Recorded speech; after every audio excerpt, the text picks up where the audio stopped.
Hello दोस्तों, नमस्कार, जय हिंद। कैसे हैं आप सभी? उम्मीद करता हूँ आप सभी अच्छे होंगे, स्वस्थ होंगे और अपने आने वाले टेट एग्जामिनेशन की प्रिपरेशन को अच्छे से कर रहे होंगे। साथियों, आज हम इस वीडियो में डिस्कस करने वाले हैं साइकोलॉजी के टॉप 30 क्वेश्चन जो कि जेबीटी के अभी रिसेंटली जो पेपर हुआ था उसमें आए हुए हैं। और बहुत सारे साथी ऐसे जो वीडियो को यहीं पर स्किप करके वीडियो को बंद करके जाएंगे, तो उनके लिए मैं एक बार बताना चाहता हूँ कि साथियों, आप जानते हैं कि टेट में मैक्सिमम क्वेश्चन जो रिपीटेड है होते हैं। ठीक है, बहुत सारे क्वेश्चन हो सकते हैं जो इसी में से बाकी सेक्शन में देखने को मिल सकते हैं। ठीक है, मेरा पर्सनल एक्सपीरियंस आपको पता ही होगा, 2 टाइम टेट क्वालिफाइड है, तो मैंने ये चीज़ अधिक देखी हुई है। ठीक है, इसके अलावा प्लस पॉइंट इस वीडियो में ये होने वाला है कि ये वीडियो में जितने भी पॉसिबल ऑप्शंस होंगे जिनको जितना ज़्यादा एक्सप्लेन किया जा सकता है तो उनको मैं एक्सप्लेन करने की कोशिश करूँगा। यानी कि एक क्वेश्चन से आपको 4 से 5 क्वेश्चन में अच्छी तरह से अपनी तरफ से पूरा कवर करने की पूरी कोशिश करूँगा। ठीक है, इसके अलावा साथियों, मैं उन साथियों को भी बताना चाहूँगा जो हमें लगातार मैसेज कर रहे थे कि आप जो हिंदी मीडियम के साथ साथ इंग्लिश मीडियम में भी करें, तो इसलिए हमने प्रीवियस ईयर के क्वेश्चन पेपर का सोचा है कि जब तक आपका जैसे आर्ट्स का एग्जाम्स है 7 तारीख को है नेक्स्ट मंथ, ठीक है, नॉन मेडिकल का 31 को है शायद, तो तब तक हम जो प्रीवियस ईयर के आपका पूरा रिवीजन करने वाले हैं। तो अगर आपको चाहते हैं कि हम इस सीरीज़ को कंटिन्यू करें तो आप कमेंट सेक्शन में अपनी राय ज़रूर दें। ठीक है, चलिए शुरू करते हैं आज की वीडियो को। और फर्स्ट क्वेश्चन है, progressive matrices test was developed by. तो गाइस, जो अलग अलग टेस्ट्स होते हैं, जैसे पर्सनालिटी के लिए होता है, इंटेलिजेंस के लिए होता है, मोटिवेशन इत्यादि के लिए होता है, कॉग्निटिव डेवलपमेंट के लिए होता है, उनको आपको याद रखना है। तो यहाँ पे जैसे प्रोग्रेसिव मैट्रिक्स का जेबीटी में पूछा था, तो उसका जो राइट आंसर है वो है ऑप्शन नंबर ए, रेवन। तो रेवन के द्वारा प्रोग्रेसिव मैट्रिसेस का टेस्ट दिया गया था। तो हो सकता है इस अगला जो आपसे पूछे कि टर्मन का पूछा जा सकता था, तो गाइस टर्मन ने जो है आईक्यू का टेबल दिया था इंटेलिजेंस में। ठीक है, आपको याद रखना है, आईक्यू का टेबल जो दिया था बुद्धि के चैप्टर में, आईक्यू बुद्धि लब्धि का जो टेबल है वो किसने दिया था? टर्मन ने दिया था। ठीक है, ये आपको याद रखना है। इसके अलावा जो बुद्धि परीक्षण का सर्वप्रथम टेस्ट किसके द्वारा दिया था? तो गाइस उसको बोलते हैं बीने साइमन स्केल, बीने साइमन स्केल। ठीक है, बुद्धि का पहला टेस्ट कौन सा था? बीने साइमन स्केल। और इसके अलावा जो पर्सनैलिटी मापने का पहला था वो था रोरशा स्याही इंक ब्लॉक टेस्ट। रोरशा स्याही इंक ब्लॉक टेस्ट जो है पर्सनैलिटी मापने का पहला मेथड था। नेक्स्ट क्वेश्चन है, जीवन का सबसे कठिन काल माना जाता है। आई होप आपको क्लियर दिख रहे हैं क्वेश्चंस। तो आप इनको ऐसा ना समझेगा इसके प्रीवियस ईयर में आए हुए क्वेश्चन है, तो ऐसा नहीं आपको समझना है। ये क्या है कि जो क्वेश्चन है इसमें रिपीटेड होते हैं, और दूसरा कि मैं इसके अलावा जितने भी पॉसिबल क्वेश्चन हैं उनको आपको इसमें कवर कराने वाला हूँ। क्वेश्चन है, जीवन का सबसे कठिन काल किसे माना जाता है? Which stage is considered most difficult period of life. तो बाइलिंगुअल ये वीडियो होने वाली है, तो आपकी पूरी हमने जो भी आपकी रिक्वेस्ट है उसको पूरा मद्देनजर रखते हुए ये वीडियो बनाई है।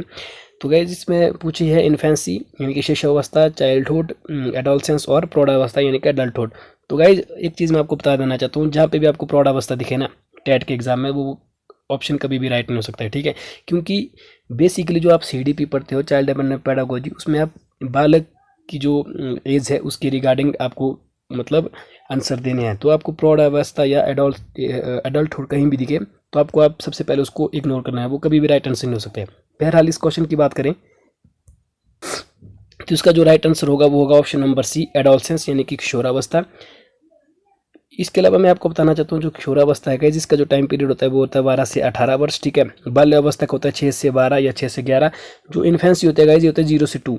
ठीक है, शेषो अवस्था यानी कि 0 से 2 इसका टाइम पीरियड होता है। प्रौढ़ावस्था होती है 18 से मतलब प्लस यानी कि 18 प्लस। अब एडोलसेंस को ही क्यों कहा जाता है जीवन का सबसे कठिन काल, डिफिकल्ट पीरियड? तो गाइस इसको इसलिए कहा जाता है क्योंकि किशोरावस्था में छात्र या छात्रा के जो शारीरिक और मानसिक दोनों क्षेत्रों में बहुत सारे चेंजेस आते हैं, बहुत सारे परिवर्तन आते हैं। इन्हीं परिवर्तनों के कारण इसको जो तूफान की अवस्था भी कहते हैं, तूफान या संवेगों की अवस्था। ठीक है, तो ठीक है, तो ये इसका राइट आंसर हो जाएगा एडोलसेंस, बिकॉज जो है इस अवस्था में जैसे कि मैंने आपको बताया इसमें मानसिक और शारीरिक विकास होते हैं, चेंजेस होते हैं। तो इसको जो है तूफान, संघर्ष और भावना, संवेगात्मक, इस तरह के जो शब्द अगर यूज आपको दिखे तो उसका राइट आंसर होगा किशोरावस्था। ठीक है, इसके अलावा नेक्स्ट क्वेश्चन है, फ्राइड के अनुसार इदम डैश सिद्धांत पर आधारित है। According to Freud id is based on dash principle. Guys मैंने आपको पहले भी बहुत बार ये चीज़ बताई है कि जो फ्राइड ने साइकोएनालिटिक थ्योरी दी थी, मनोविश्लेषणवाद का सिद्धांत। क्वेश्चन डायरेक्ट आ सकता है कि फ्राइड ने कौन सा सिद्धांत दिया था? तो उन्होंने दिया था मनोविश्लेषणवाद का सिद्धांत, जिसको इंग्लिश में साइको एनालिटिक थ्योरी कहते हैं। ठीक है, तो इसमें इन्होंने 3 चीज़ों के बारे में बताया था, इड, ईगो और सुपर ईगो, इदम, पराहम और ईगो और सुपर ईगो के बारे में मैंने बताया था। तो इसमें मैंने आपको बताया था जो ईड है गाइस ये करता है प्लेजर प्रिंसिपल के ऊपर, जो प्लेजर या जो सुख है, इसका जो राइट आंसर हो जाएगा ऑप्शन नंबर डी।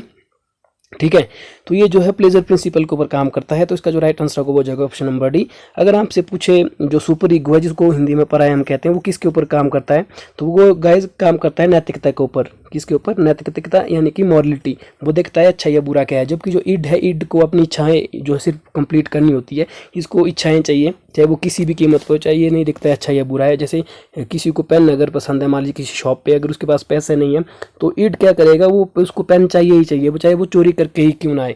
ठीक है, तो ये सिर्फ अपने प्लेजर प्रिंसिपल के ऊपर यानी कि सुख के ऊपर ही काम करता है। अगर हम सुपर ईगो की बात करें तो गाइस सुपर ईगो क्या करेगा, इस पेन के लिए वो मतलब पैसे जुटाएगा और उसके बाद वास्तविक रूप में इस पेन को खरीदेगा। ठीक है, वो नैतिकता जिसको मॉरलिटी कहते हैं उसके ऊपर वो काम करता है। नेक्स्ट क्वेश्चन है, सीखने की सामग्री के रूप में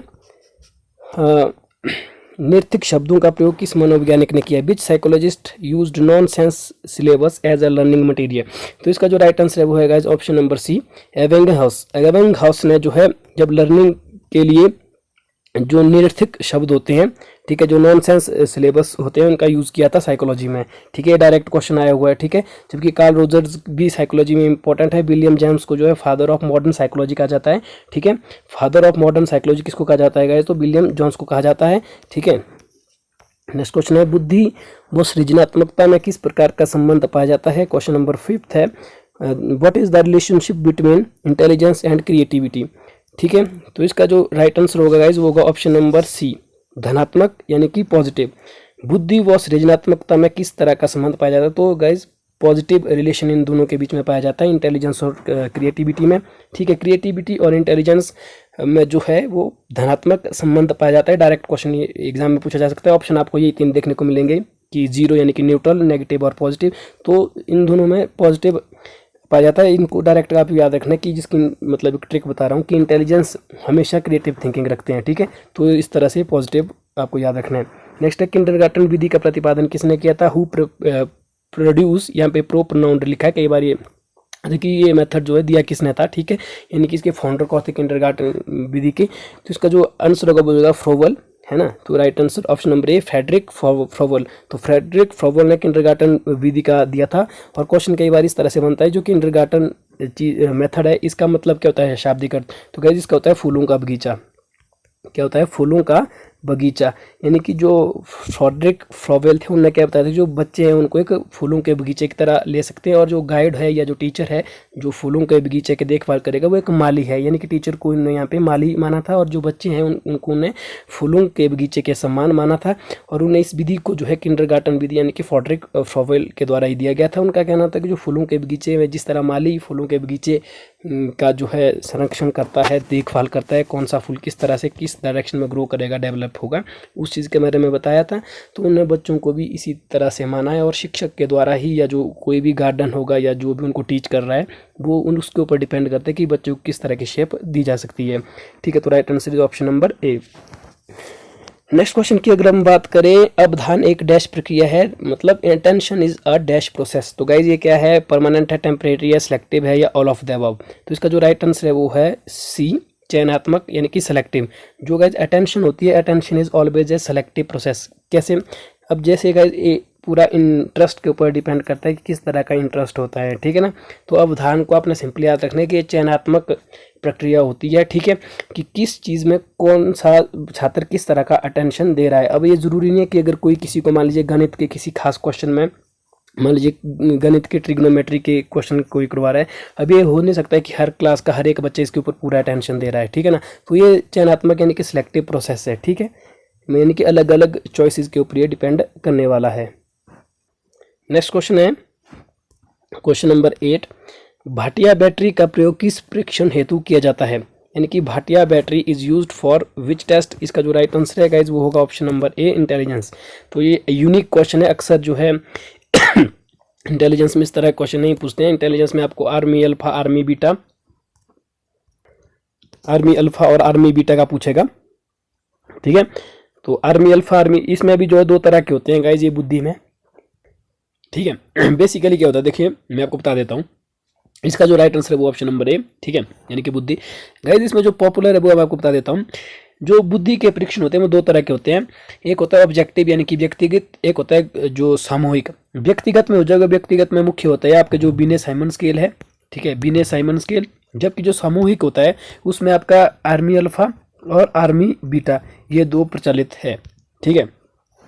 नेक्स्ट क्वेश्चन है शिक्षा का अति महत्वपूर्ण उद्देश्य है। तो शिक्षा का ये जो है आपके सीडीपी से रिलेशन है, जो पेडागोजी का क्वेश्चन है, मैंने इनको बताया था कि एलिमिनेटेड मेथड से इनको करना है। इसका जो राइट आंसर है गाइस वो होगा सार्वजनिक विकास यानी कि ऑलराउंड डेवलपमेंट। कभी भी आपको एजुकेशन का या साइकोलॉजी का उद्देश्य दिखे और ऑप्शन में सार्वजनिक विकास यानी कि ऑलराउंड डेवलपमेंट यानी कि कंप्लीट डेवलपमेंट दिखे, वो उसका राइट आंसर हो जाएगा। क्योंकि शिक्षा का मेन उद्देश्य यही है, सिर्फ ऐसा नहीं है कि बौद्धिक रूप से वो उसका विकास होना चाहिए या पढ़ना लिखना सीखना चाहिए या लाइवलीहुड यानी कि आजीविका पढ़ के उसको नौकरी मिलनी चाहिए, ये इसके नहीं है। मतलब सार्वजनिक विकास में सभी इसमें इंक्लूड होते हैं कि अच्छा खासा कमाई भी, पढ़े लिखना भी उसका अच्छा होना चाहिए, शारीरिक विकास भी उसका अच्छा होना चाहिए, कॉग्निटिव डेवलपमेंट यानी कि इंटेलेक्चुअल डेवलपमेंट जो है उसका बौद्धिक विकास वो भी उसको होना चाहिए। तो इस तरह से इसका जो राइट आंसर होगा वो ऑप्शन नंबर डी होगा, सार्वजनिक विकास यानी कि all round development is the main जो ऑब्जेक्टिव ऑफ एजुकेशन या फिर main aim of education. Question number 10 है मैस्लो के अभिप्रेरणा सिद्धांत को डैश का सिद्धांत भी कहा जाता है। गाइस बहुत ही इंपॉर्टेंट क्वेश्चन है। इस तरह क्वेश्चन अक्सर मैंने आपको ऑलरेडी अपनी प्रीवियस जो भी हमने साइकोलॉजी के ऊपर वीडियो बनाई है हमारे चैनल पे आपको मिल जाएगी, उसमें अक्सर करवाए हुए हैं, ठीक है। मैस्लो के क्वेश्चन में मैंने आपको बार बार करवाया था कि मैस्लो जो थ्योरी दी थी मोटिवेशन के ऊपर वो अक्सर एग्जाम में आ जाती है। Maslow's theory of motivation is also known as, तो इसका जो राइट आंसर होगा वो option number B, theory of need यानी कि आवश्यकताओं का सिद्धांत। जो मैस्लो ने गाइस नीड्स के ऊपर सिद्धांत दिया था जिसमें उन्होंने 5 स्टेप्स बताए थे इस तरह से, ठीक है, 5 अलग अलग स्टेप्स बताए। जैसे पहले उन्होंने बताया था भूख प्यास इत्यादि, ये जो है फर्स्ट स्टेज पे रखा था। फिर उन्होंने मकान या कपड़ा इस तरह की जो द्वितीय दी थी। फिर स्नेह लव थर्ड को दिया था, फोर्थ जैसे सेल्फ रिस्पेक्ट इत्यादि, और फिफ्थ जो उसमें आत्मसिद्धि का सिद्धांत दिया था। अगर किसी को कंप्लीट वीडियो चाहिए तो हमारी वो प्लेलिस्ट को जाकर देख सकता है। यहाँ पे वीडियो में आगे बढ़ने से पहले मैं आपको अपनी प्लेलिस्ट दिखाना चाहता हूँ, ठीक है। माफ़ी चाहूँगा गाइज, थोड़ा सा भी टेक्निकल इशू है, नेटवर्क प्रॉब्लम, क्योंकि मौसम ख़राब है तो यहाँ पे चैनल बाकायदा प्रॉपर ओपन नहीं हो पा रहा है। तो आपको क्या करना है, जैसे हमारा जो चैनल है नीचे आपको मिल जाएगा HP TET TGT करके, अगर अब तक आपने सब्सक्राइब नहीं किया तो उसको सब्सक्राइब कर लें। अगर आप हमारे एक सब्सक्राइबर है तो आपको क्या करना है, प्लेलिस्ट में जाना है। प्लेलिस्ट में आपको साइकोलॉजी इस तरह से एक नाम मिल जाएगा प्लेलिस्ट का, साइकोलॉजी फॉर HP TET, उसको अपने वॉच करना है। उसमें जो 12 से 13 चैप्टर की हमने वीडियो बनाई है, 12 से 13, जिसमें कि HP TET के रिगार्डिंग जितने भी एसेंशियल और जितने भी इंपॉर्टेंट टॉपिक्स है वो सारे के सारे 12 से 13 टॉपिक के अंदर ही करवाए हैं, ठीक है, बिल्कुल फ्री। हमने कोई भी आपसे चार्ज नहीं लिया है। पूरा HP TET के लिए जितने भी इंपॉर्टेंट चीज़ें होती है, स्टडी मटेरियल, नोट्स इत्यादि, बिल्कुल फ्री में उनको उपलब्ध करवाते हैं। बहुत सारे लोगों ने उन चीज़ों को देखकर अपने टेट क्वालिफाई किए हैं। अगर आपका टेट क्वालिफाई नहीं होता और फ्री में करना चाहते हैं, फालतू की कोचिंग इत्यादि आप ना ले कमीशन के लिए, माफ़ कीजिएगा टेट के लिए, क्योंकि टेट आप इजीली क्रैक कर सकते हो यार, ठीक है। ये चीज़ें जितने भी क्वेश्चन है अगर आपको समझ नहीं आ रहे ना, आप उन वीडियोज़ को वॉच कर लिए, सारे के सारे हमने विद कॉन्सेप्ट जो है कॉन्सेप्ट के साथ करवाए हैं। यहाँ पे तो हम जस्ट इसका सिर्फ एक काइंड ऑफ रिवीजन कर रहे हैं, ठीक है। जिन साथियों ने वो वीडियोज़ देखी होगी उनको ये बिल्कुल ईजी लग रहे हैं, ठीक है। मैथ्स लो का भी बाकायदा मतलब 10 मिनट का टॉपिक है, उसको मैंने 10 से 15 मिनट में अलग वीडियो में, सेपरेट वीडियो में गाइस इसको करवाया हुआ, और बिल्कुल हैंड रिटन नोट से वो वीडियो बनाई है हमने, जिन हैंड रिटन नोट का इस्तेमाल करके मैंने खुद जो है टेट क्लियर क्वालिफाई किया, और हमारे साथ उन 100 नोट से ना जाने कितने हज़ारों स्टूडेंट्स ने टेट क्वालिफाई कर लिया है, ठीक है। कुछ नहीं करना है, प्लेलिस्ट में जाना है, वहाँ पे आपको सारी की सारी वीडियो मिल जाएगी। नेक्स्ट क्वेश्चन, क्वेश्चन नंबर 11, उपलब्धि संबंध शक्ति डैश इस प्रकार के अभिप्रेरक है। तो गाइज आपको बताना है कि जो अचीवमेंट है, रिलेशनशिप है, पावर है, वो are dash kind of motivator. तो ये क्या है, जबकि यानी कि बायोलॉजिकल है, इन्वायरमेंटल है, इमोशनल है या साइकोलॉजिकल है। तो इसका जो राइट आंसर है वो होगा ऑप्शन नंबर बी, वातावरणीय। गाइज 2 तरह के मुख्य होते हैं जो अक्सर एग्जाम में पूछे जाते हैं, मतलब बायोलॉजिकल और एनवायरनमेंट, इन 2 के ऊपर ज़्यादा पूछ जाते हैं। कई बार तो इमोशनल और साइकोलॉजिकल भी पूछे जाते हैं, लेकिन ज़्यादा चांस इन 2 के होते हैं।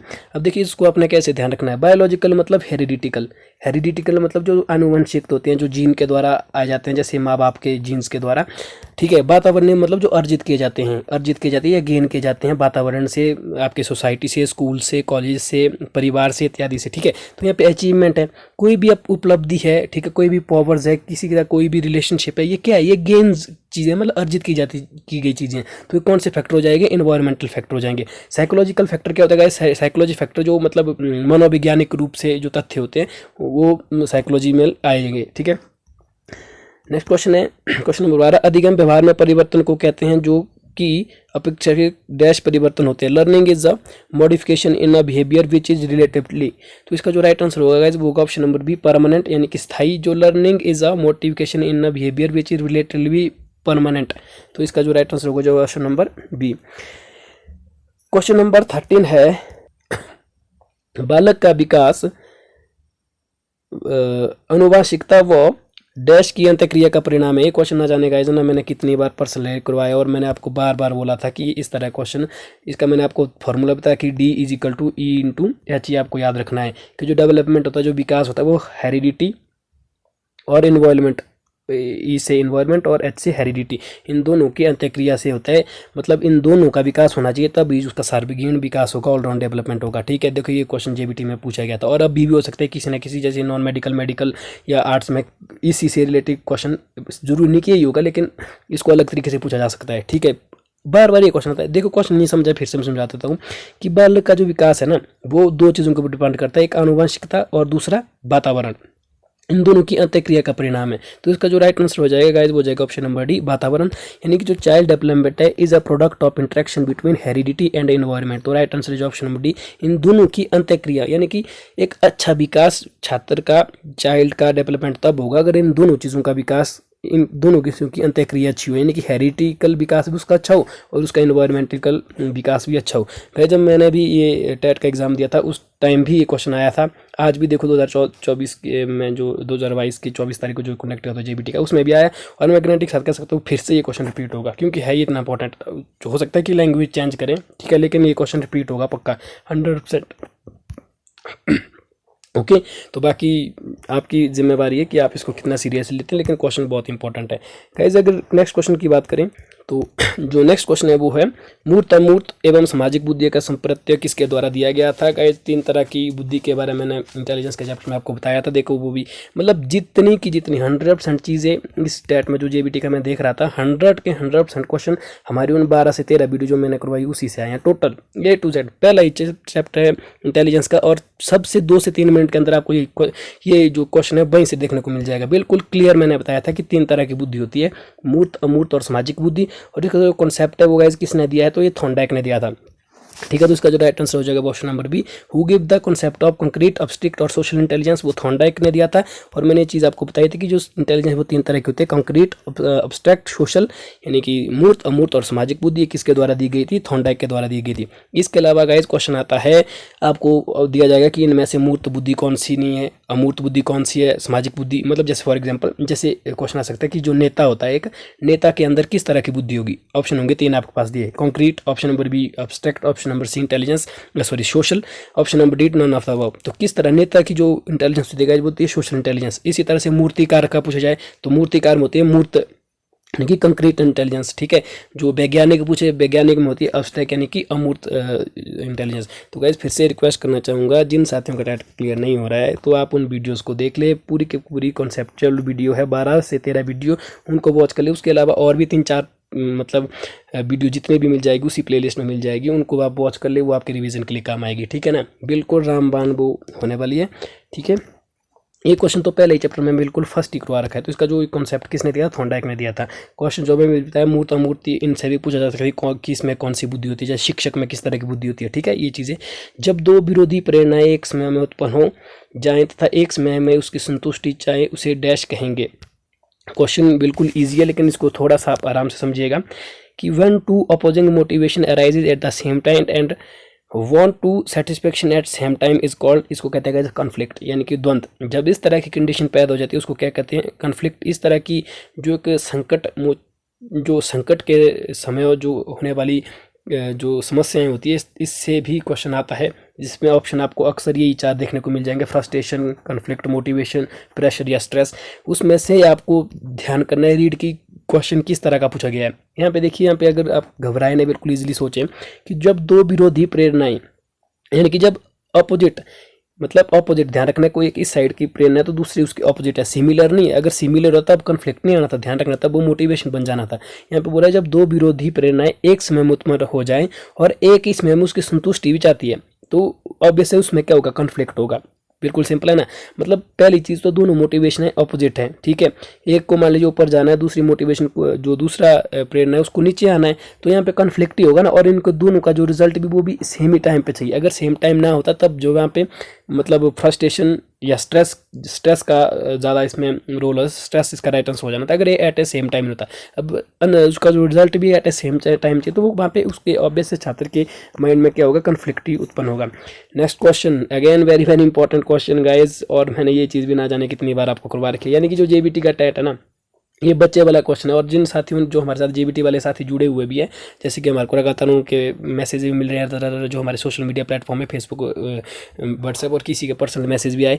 बिल्कुल ईजी बच्चे वाले क्वेश्चन थे। 26, 23, 40 नंबर जो है जेबीटी के साथियों ने 30 मैसेज में क्रैक किया। इतना ईजी पेपर आया हुआ था। मतलब साइकोलॉजी की अगर मैं बात करूँ, सारे के सारे क्वेश्चन वो ही थे जो हमने करवाए हुए हैं अपनी 12 से 13 की वीडियो में, जो बार बार मैं आपको बता रहा हूँ। जैसे यही क्वेश्चन देखो, बिल्कुल ईजी। राइट आंसर क्या है? ऑप्शन नंबर डी, बिना साइमन स्केल। क्यों है इसका? क्योंकि यहाँ पे जो बुद्धि परीक्षण का नहीं है। बिना साइमन स्केल मैंने आपको बार बोला है कि बिने है, जो बिने सिर्फ बुद्धि का काम करता है, यानी बुद्धि वाले चैप्टर में बिने आएगा। जहाँ पे भी आपको बिने दिखे किससे रिलेटेड होगा, इंटेलिजेंस से। बस जो बाकी 3 अगर आपको ये क्वेश्चन नहीं भी आता होता तो सीधा इसका राइट आंसर होता डी, क्योंकि यहाँ पे अगर आपको बाई चांस ये नहीं भी आते ना ये 3, तो इसी से आप इसको एलिमिनेट कर सकते थे, क्योंकि बिने जो है बुद्धि परीक्षण का है, व्यक्तित्व परीक्षण का नहीं है। ठीक है, अब क्वेश्चन को ढंग से समझिएगा। चलो ये तो थी, जब ये क्वेश्चन आया तो इसको कैसे डायरेक्टली कर सकते थे।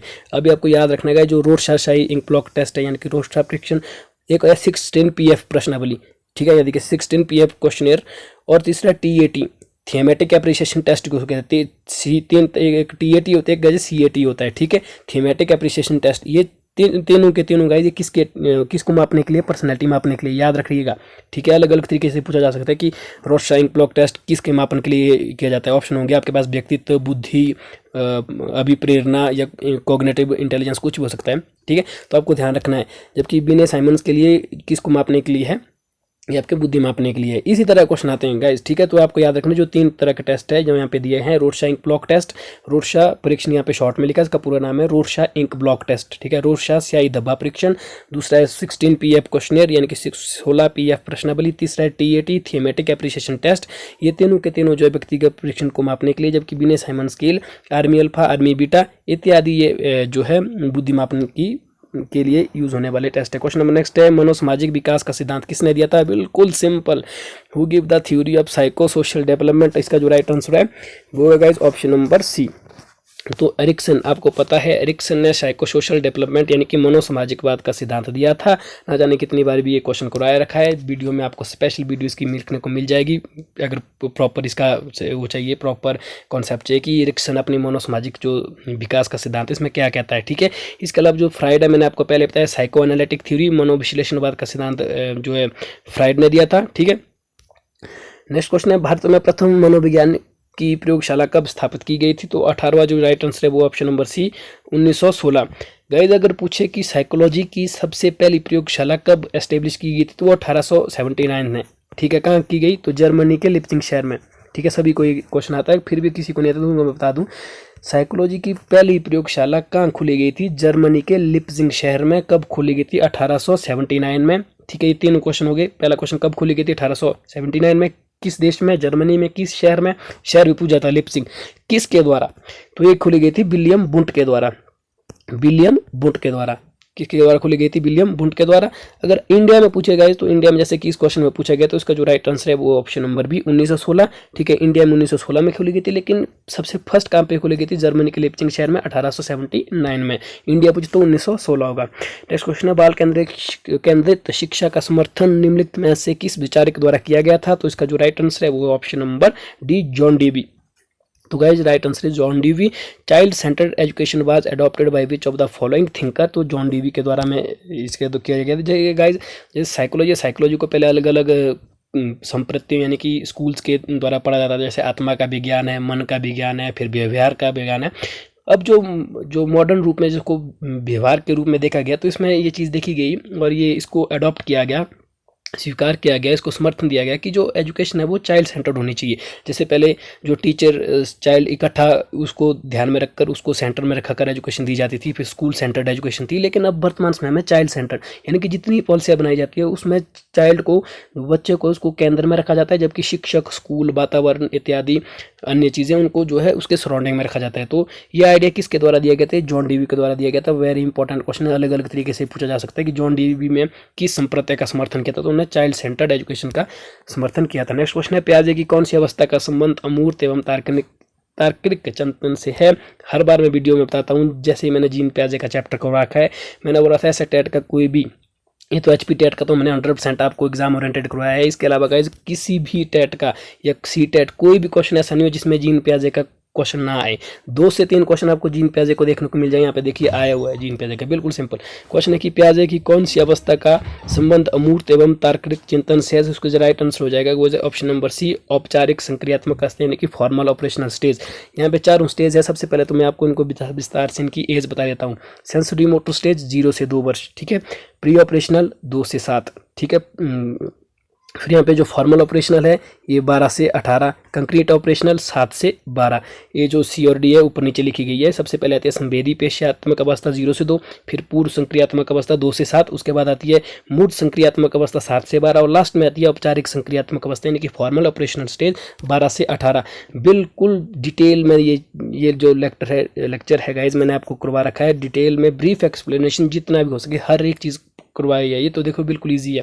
मैंने आपको बताया था अमूर्त चिंतन, ये जो लॉजिकल थिंकिंग है, ठीक है, ये किस अवस्था में शुरू होती है? तो 12 से 18 यानी कि फॉर्मल ऑपरेशन में। अगर होता मूर्त गाइज, मूर्त तब होना था डी राइट आंसर, ठीक है, कंक्रीट ऑपरेशनल स्टेज। ध्यान रखिएगा, अगर अमूर्त हो यानी कि अब्स्ट्रैक्ट हो तब आएगा आपका सी ऑप्शन, ठीक है। अगर अब्स्ट्रैक्ट ना हो, ठीक है, तब जो है कौन सा ने कंक्रीट अगर पूछे मूर्त तो मूर्त संक्रियात्मक इसका राइट आंसर हो जाना था, ठीक है। यहाँ पे चूंकि यहाँ पूछा अमूर्त एवं तार्किक चिंतन तो right answer option number C. Detail lecture चाहिए अगर आप कंफ्यूज हो रहे हैं इसके रिगार्डिंग गैस प्याजे के ऊपर ना कम से कम 50 से 60 क्वेश्चन बन सकते हैं। अब पेपर में कोई भी आ सकता है। सारे के सारे क्वेश्चन बिल्कुल ईजी ट्रिक से मैंने वीडियो में करवा रखे हैं, जहाँ से आप वीडियो देख ले यार, तभी आपको हर एक चीज़ क्लियर होने वाली है। नेक्स्ट क्वेश्चन है, 16 वर्ष का एक बच्चा बुद्धिलब्धि परीक्षण में 75 IQ प्राप्त करता है, उसकी मानसिक आयु होगी। गाइज यहाँ पे आपको सिंपली याद रखना है जो हमने आपको बताया है कि IQ का फॉर्मूला क्या है। तो गाइज IQ का जो फॉर्मूला होता है वो होता है mental as divided by CA × 100। जब आप इस फॉर्मूले को लगाएंगे और हर एक जो यहाँ पे डाटा दिया है इसको इस फॉर्मूले में डालेंगे तो आप इजीली देखेंगे इसका जो राइट आंसर आ जाएगा वो कितना आ जाएगा, ऑप्शन नंबर सी, यानी कि 12 ईयर्स इसका राइट आंसर हो जाएगा। जो मैंने भी फॉर्मूला बताया आपको IQ का, इसमें आप जैसे ये डालेंगे, जैसे IQ है, ठीक है, IQ इक्वल टू डाला है 16 वर्ष एक बच्चा है, यानी कि जो उसी क्रोनोलॉजिकल वास्तविक आयु वो 16 वर्ष है। वहाँ पे आप सिंपली मेंटल एज इसको आप इजीली कैलकुलेट कर सकेंगे, ठीक है। यहाँ पे तो खैर ये फार्मूला दिया है, इसको आप इजीली कर सकते हैं। कई बार डायरेक्ट आपको फार्मूला भी पूछा जाता है कि जो IQ है उसका फार्मूला क्या है, तो आपको यहाँ पे लिखना है IQ का फार्मूला जो है MA/CA × 100, इसको डायरेक्टली रखना है। मैथ्स तो आती होगी ना गाइस आपको थोड़ी बहुत यार, वहीं से तो क्वेश्चन आपको इजीली करना है। इसका जो राइट आंसर है कितना बनेगा, इसका सी बनेगा 12 वर्ष, ठीक है। निम्नलिखित में से कौन सा मूल्यांकन सतत एवं व्यापक मूल्यांकन में आता है? Which of the following evolution comes in continuous and comprehensive evolution, यानी CCE। तो कौन सा आता है गाइस? तो इसका जो राइट आंसर है वो हो जाएगा ऑप्शन नंबर डी, दोनों रचनात्मक आंकलन और योगात्मक आंकलन, यानी कि जो वो दोनों जो है फॉर्मेटेड असेसमेंट और समेटेड असेसमेंट, यानी कि FA और SA दोनों इसके अंतर्गत आते हैं, ठीक है। तो राइट आंसर क्या हो जाएगा? Which of the following evolution comes in CCE में ये दोनों चीज़ें आती हैं, यानी कि FA और SA, फॉर्मेटिव असेसमेंट और समेटिव असेसमेंट दोनों आते हैं। नेक्स्ट क्वेश्चन है, प्रभावशाली विद्यार्थी का गुण होता है, यानी कि जो ट्रेट्स ऑफ गिफ्ट स्टूडेंट होते हैं। गिफ्ट स्टूडेंट कौन होता है? जिनका IQ 120 से ऊपर होता है, ठीक है, 120 से 140 के बीच में, इनको जो जीनियस या गिफ्टेड स्टूडेंट कहते हैं। तो इनका जो एक स्पेशल फीचर्स क्या है इसका स्पेशल ट्रेट्स क्या है? Use of more common sense, belief in understanding subject matter, have tendency of abstract, all of the above. तो गाइज इसका जो राइट आंसर हो जाएगा option number D, all of the above, क्योंकि जो एक गिफ्टेड स्टूडेंट है उसमें जो है सामान्य बुद्धि का अधिक प्रयोग करते हैं, ये भी राइट आंसर है। विषय वस्तु को समझने में विश्वास रखते हैं, ये भी राइट आंसर है। मौलिक चिंतन करने की प्रवृत्ति होती है, तो राइट आंसर है जो ऑल ऑफ द अबव। ये फीचर पूछा जा सकता है, कई बार इस तरह का पूछा जाता है। जो बैकवर्ड चाइल्ड होता है, यानी कि जो पिछड़ा छात्र होता है, उसका IQ क्या होता है? उसका गाइज पिछड़े छात्र का IQ होता है 70 से कम, ठीक है, और उसके क्या गुण हो सकते हैं, तो वो भी आपसे पूछा जा सकता है, ठीक है। नेक्स्ट क्वेश्चन है क्वेश्चन नंबर 24, निम्नलिखित में से कौन सी समाजीकरण की एक प्रमुख संस्था है? तो इसका जो राइट आंसर है वो हो जाएगा ऑप्शन नंबर डी, परिवार। तो गाइस सोशलिज्म जो सोशलाइजेशन है, सोशलिज्म नहीं, माफ़ कीजिएगा, वो तो समाजवाद हो गया। सोशलाइजेशन यानी कि जो समाजीकरण है गाइस, समाजीकरण 3 तरह से होता है, ठीक है, प्राइमरी, द्वितीय और तृतीय रूप से। ये चीज़ में मैंने आपको वीडियो में करवाए रखे हैं। यहाँ पे आपसे पूछा है प्राइमरी एजेंसी क्या है, तो प्राइमरी एजेंसी मतलब प्राथमिक स्तर पे परिवार ही होगा ना, ठीक है। उसके बाद जो उसका वातावरण होता है, फिर स्कूल होता है, सोसाइटी जैसे खेल का मैदान होता है, इस तरह का होता है। डिटेल लेक्चर जो वीडियो देखे, यहाँ पे जो प्राथमिक पूछा है, प्राथमिक जब भी आपसे पूछे प्राथमिक या पहली संस्था या प्रमुख संस्था, वो क्या होगी? प्राइमरी एजेंसी ऑफ सोशलाइजेशन, वो फैमिली ही होता है। यानी कि जब बच्चा पैदा होता है किसके पास होता है? मम्मी पापा, दादा दादी, जो भी उसके परिवार में उसके पास होता है। तो उसका जो सोशलाइजेशन होता है वो सबसे पहले कौन करवाता है? तो फैमिली है। तो यही चीज़ में पूछे प्राइमरी एजेंसी। अगर सेकेंडरी एजेंसी पूछे तो स्कूल होगा, ठीक है, स्कूल होगा या फिर उसका जो समाज होगा, ठीक है। टर्शरी पूछे तो टर्शरी में जैसे उसका जो भी सराउंडिंग्स है, जैसे उसका समाज है वो आएगा, जैसे प्लेग्राउंड आएगा, टेम्पल आएगा, चर्च आएगा इत्यादि, ठीक है। 25वां क्वेश्चन है, एक शिक्षिका अपने शिक्षकों के लिए विभिन्न अधिगम शैलियों को ध्यान में रखते हुए विभिन्न प्रकार के कार्यों का उपयोग करती है, वह प्रभावित है। तो गाइस ये CDP का क्वेश्चन है और इसका जो राइट आंसर है वो ऑप्शन नंबर ए, गार्डनर के वो बुद्धि सिद्धांत से। तो आपको यहाँ से पूछा गया है कि जो एक शिक्षिका है, मैडम है, टीचर है, वो अपने शिक्षार्थियों के लिए विभिन्न अधिगम शैलियों को ध्यान में रखते हुए विभिन्न प्रकार के कार्यों का उपयोग करती है, वो किसके प्रभावित हुए? जो गार्डन ने वो बुद्धि का सिद्धांत दिया था, मल्टीपल इंटेलिजेंस। यहाँ पे इसी ऑप्शन से आपको एक क्वेश्चन क्लियर हो गया गाइस कि मल्टीपल इंटेलिजेंस थ्योरी किसने दी? तो हर्बर्ट गार्डनर ने दी थी। एक समूह कारक थी गाइस, समूह कारक थ्योरी जो किसके द्वारा दी? वो थर्स्टन ने दी थी, याद रखना है। ये क्वेश्चन अक्सर कंफ्यूज करते हैं, इसलिए मैं आपको क्लियर बता रहा हूँ। समूह कारक थ्योरी पूछे, क्या पूछे? समूह कारक यानी कि ग्रुप फैक्टर थ्योरी, कहते अब क्या होगा? थर्स्टन।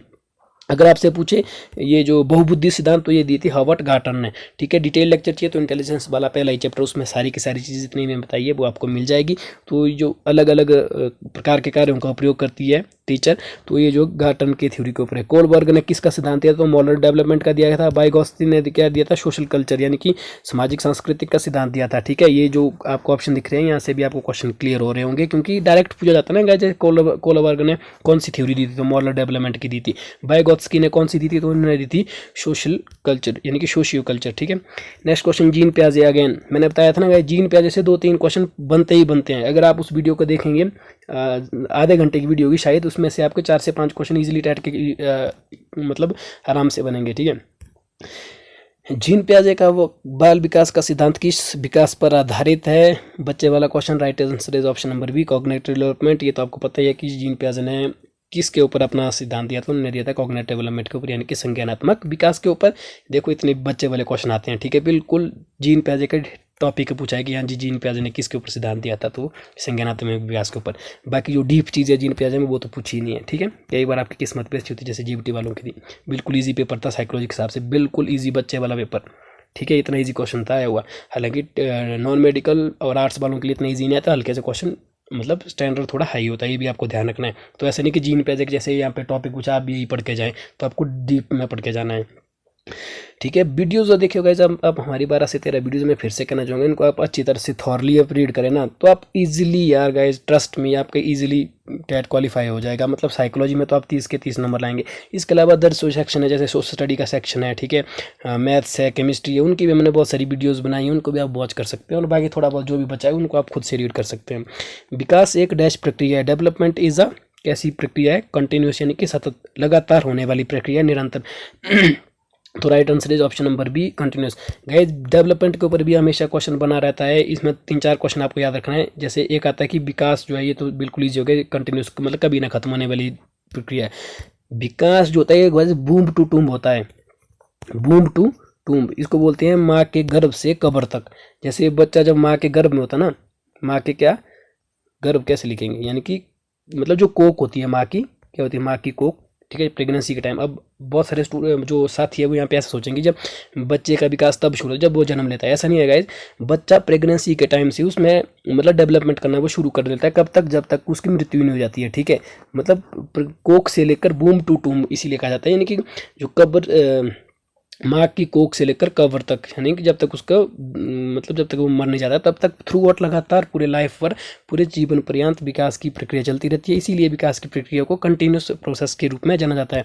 इसके अलावा 2-3 क्वेश्चन और बनते हैं। जो विकास जो किस दिशा में होता है, तो गैस विकास होता है जो आपका सर से पैर की तरफ होता है, सर से पैर की तरफ और अंदर से बाहर की तरफ, अंदर से बाहर की तरफ। जो अंदर से बाहर की तरफ इसको गैस फेलोकॉडल कहते हैं। क्या कहते हैं इसको? फेलोकॉडल। सर से पैर को इसको कहते हैं प्रॉक्सिमोडिस्टल। ठीक है, डिटेल लेक्चर चाहिए तो डेवलपमेंट का हमने अलग चैप्टर करवा रखा है, उसको आप वॉच कर सकते हैं। हर एक चीज़ आप उसमें इजिली समझ आएंगे। नेक्स्ट क्वेश्चन है, मौके पर घट रहे व्यवहारों को उसी क्रम में लिखना डैश कहलाता है। तो इसका जो राइट आंसर हो जाएगा वो हो जाएगा ऑप्शन नंबर बी, ऑब्जर्वेशन, यानी कि निरीक्षण।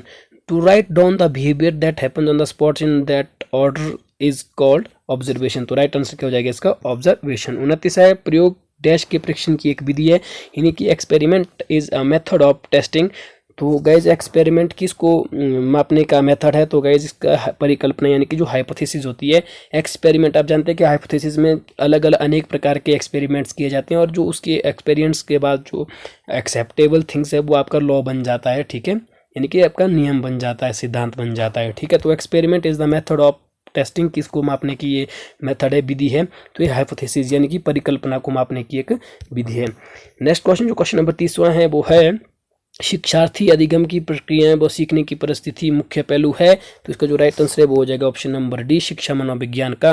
The learner, the learning process and the learning situation are main aspects of educational psychology. यानी कि आपको पता है ये तीनों चीज़ें एजुकेशनल साइकोलॉजी का ही पार्ट है। बिल्कुल ईजी बच्चे वाला क्वेश्चन है कि जो द लर्नर यानी कि जो शिक्षार्थी है, लर्निंग प्रोसेस अधिगम की प्रक्रियाएं, और लर्निंग सिचुएशंस मतलब सीखने की परिस्थितियाँ, यानी या फिर जो अधिगम की परिस्थितियाँ, ये तीनों किससे रिलेटेड है? एजुकेशनल साइकोलॉजी से। इनको आप अगर एक क्वेश्चन नहीं बताता, इसको आप अपने दिमाग से भी कर सकते हैं, क्योंकि फिलॉसफी का कोई रोल नहीं है इस क्वेश्चन में, मनोविज्ञान का भी कोई खास रोल नहीं है तो है क्योंकि यहाँ पे शिक्षार्थी, अधिगम, टीचिंग, लर्निंग प्रोसेस, इन्हीं के बारे में पूछा गया है। तो ऑब्वियस है कि शिक्षा मनोविज्ञान से ही है। ठीक है, थोड़ा आपको कॉमन सेंस भी लगाना है साइकोलॉजी में, तभी आपके 30 में से पूरे 30 नंबर आने चाहिए। तो कैसी लगी आपको वीडियो, अपनी राय कमेंट सेक्शन में जरूर दें।